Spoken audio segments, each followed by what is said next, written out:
There's no feeling more intense than starting over.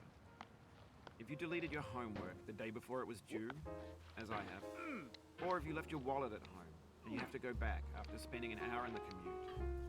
If you won some money at the casino and then put all your winnings on red but it came up black.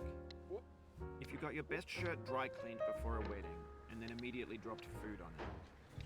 If you won an argument with a friend and then later discovered that they just returned to their original view. Starting over is harder than starting up.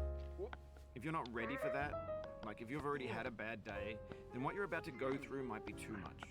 Feel free to go away and come back. I'll be here.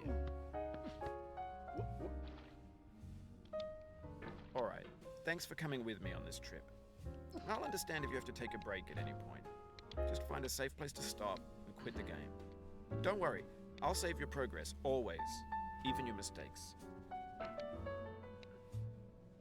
This game is a homage to a free game that came out in 2002 titled Sexy Hiking. The author of that game was Jazuo, a mysterious Czech designer who was known at the time as the father of B games. And B games are rough assemblages of found objects. Designers slap them together very quickly and freely, and they're often too rough and unfriendly to gain much of a following. They're built more for the joy of building them than as polished products. In a certain way, Sexy Hiking is the perfect embodiment of a B game. It's built almost entirely out of found and recycled parts, and it's one of the most unusual and unfriendly games of its time. In it, your task is simply to drag yourself up a mountain with a hammer.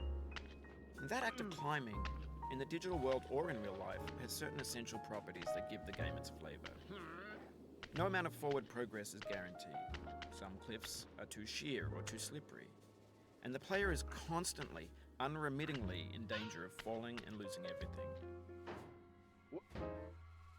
Anyway, when you start Sexy Hiking, you're standing next to this dead tree that blocks the way to the entire rest of the game. It might take you an hour to get over that tree, and a lot of people never got past it. You prod and you poke at it, exploring the limits of your reach and your strength, trying to find a way up and over.